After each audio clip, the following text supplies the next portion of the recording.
El 24 de febrero de 2022, el ejército ruso invadió Ucrania. Принято решение о проведении специальной военной операции. Уважаемые товарищи.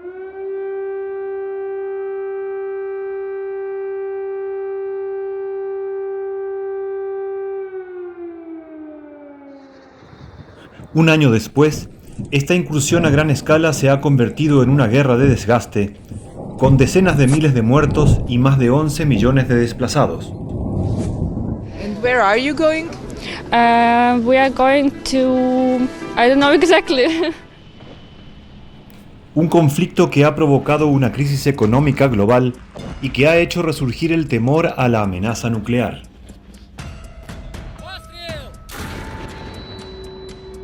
Доганяйте в спину, стріляйте, вони с'ються всі, просто вставайте їх і стрілкотньою добивайте.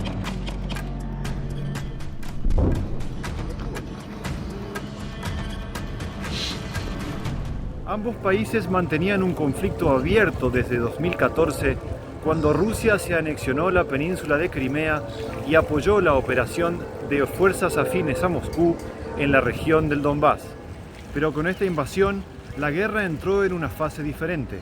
En un principio, Vladimir Putin dijo que el objetivo era desmilitarizar y desnazificar Ucrania. Según el presidente ruso, su misión era proteger a la gente de lo que calificó como genocidio contra la población del Donbass.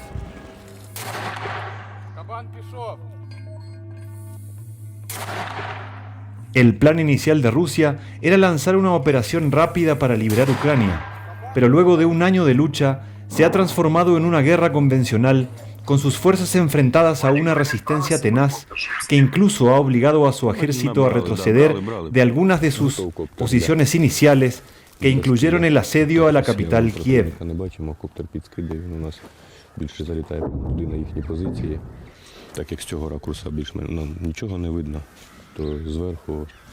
Розвідка проводиться більш точно, видніше, що відбувається там в окопах, непосредственно за домами. El empuje de la contraofensiva ucraniana hizo retroceder a Rusia de otras ciudades importantes como Mariupol o Jersón, y el principal objetivo entonces se transformó en la liberación del Donbass. Прикрывай, блядь! Стреляй!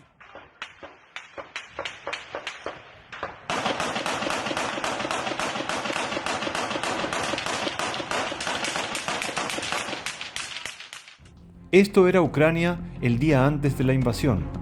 En amarillo, los territorios del Donbass en manos de las milicias afines a Rusia y Crimea, anexionada desde 2014.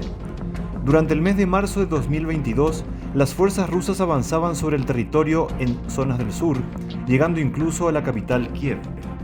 Unos meses después, Rusia cambió de estrategia para concentrar su fuego en el este y en septiembre de 2022, con la anexión de 4 territorios, se consolidó el poder ruso en el Donbass. Así, el ejército ruso logró establecer un puente terrestre desde la frontera de la Federación Rusa hasta Crimea, que incluye las ciudades de Mariupol y Melitopol. Muchos analistas opinan que detrás de la idea de desnazificar Ucrania, lo que Putin realmente buscaba era contrarrestar el acercamiento de la Ucrania postsoviética a Occidente. Unos meses antes del inicio de la operación militar rusa, Kiev había comenzado el proceso de adhesión a la OTAN, la alianza militar liderada por Estados Unidos y que reúne a las potencias occidentales. Vladimir Putin siempre ha visto este acercamiento como una amenaza a su territorio y ha tomado los ejercicios militares realizados por la alianza como indicios de agresión. Rusia, por su parte, reprocha a la OTAN su expansión en las últimas décadas hacia el este de Europa, cada vez más cerca de sus fronteras. Desde su creación en 1949, la Alianza Atlántica pasó de 12 a 30 países. Desde antes de la guerra, Vladimir Putin exigía que la OTAN retrocediera en su expansión y retirara sus fuerzas e infraestructura militar de la Europa Central, Europa del Este y el Báltico, donde antes la extinta Unión Soviética tenía su área de influencia. Desde Occidente, en cambio, argumentan que la expansión de la Alianza Atlántica surgió como respuesta a las amenazas desde Moscú. La OTAN sostiene que nunca tuvo la intención de desplegar soldados de combate en su flanco oriental hasta que Rusia se anexionó a Crimea en 2014, y luego de la invasión rusa a Ucrania, países como Suecia y Finlandia, que habían adoptado una posición neutral, solicitaron unirse a la alianza. La OTAN ha reiterado que no enviará soldados a pelear a favor de Ucrania en esta guerra, ya que formalmente Ucrania no pertenece a la organización. No obstante, muchos de sus miembros sí han enviado apoyo militar a Ucrania. Actualmente están llegando tanques y sistemas de defensa aérea, así como sistemas de misiles, artillería y drones, para ayudar a la resistencia ucraniana. Si el objetivo de Rusia era la neutralidad de Ucrania y restarle influencia a Occidente en este país, el resultado ha sido lo opuesto. 4 meses después del inicio de las hostilidades en 2022, la Unión Europea otorgó a Ucrania el estatus de país candidato a ingresar en el bloque, y Kiev ha comenzado a presionar para ser aceptada lo más pronto posible. Pero la guerra también ha dejado apreciar las debilidades del ejército ruso, y lo que parecía que sería una campaña fácil y rápida se ha transformado en una larga y desgastante guerra. La situación militar actual en Ucrania lleva varias semanas estancada. Hay pequeños avances y repliegues en el este del país, pero en los últimos 12 meses el mapa ha cambiado de manera significativa. En este momento Rusia controla aproximadamente un 20% del suelo ucraniano, bloqueando la salida de Ucrania al Mar Negro e intentando ganar terreno en la región del Donbass. Rusia ocupa hoy en Ucrania unos 120.000 kilómetros cuadrados. Es como sumar a Portugal y Galicia en la península ibérica.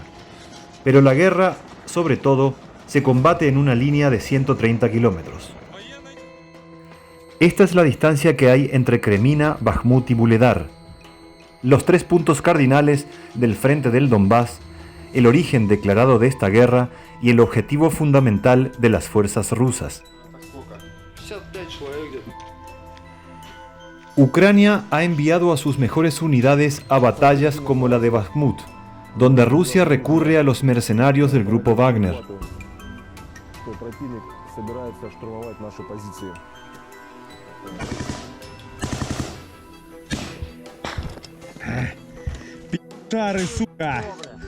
Rusia tiene el apuro de ganar terreno en esta región antes de que lleguen los vehículos de combate Leopard y todo el armamento y la munición que Occidente ha prometido, aunque eso lleva tiempo y el reloj también juega en contra de Ucrania, apurada en recuperar la iniciativa perdida. Ucrania intentaría una penetración desde la zona de Zaporilla y Jersón para intentar romper esa franja del litoral norte del Mar de Azov, que es la que permite la unión física por tierra entre Rostov del Don en Rusia y la península de Crimea.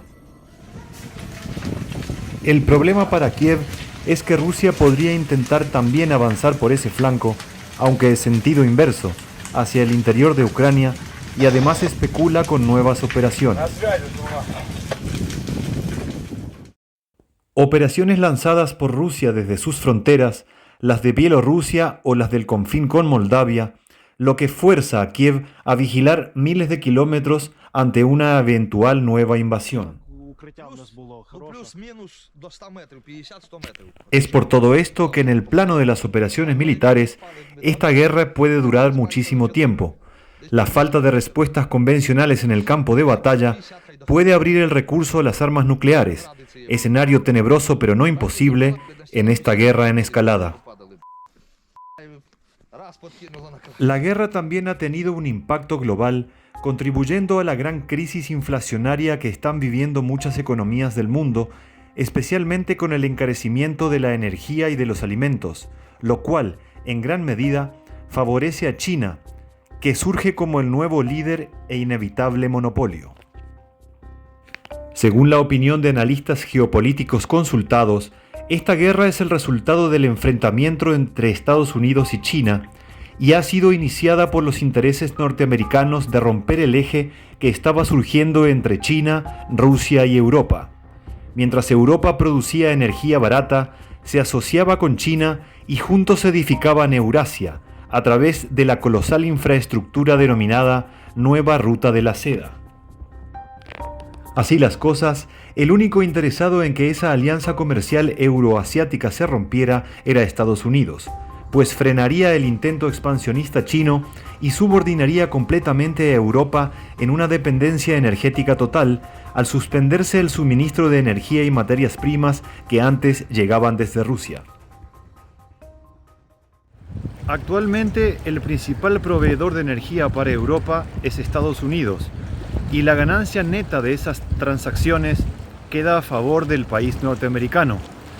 Desde un punto de vista netamente geopolítico, donde la moral no tiene relevancia y donde no existen actores buenos o malos, Rusia se está defendiendo, y esta no es una guerra expansionista, sino la respuesta de Moscú a un ataque de la Alianza Occidental.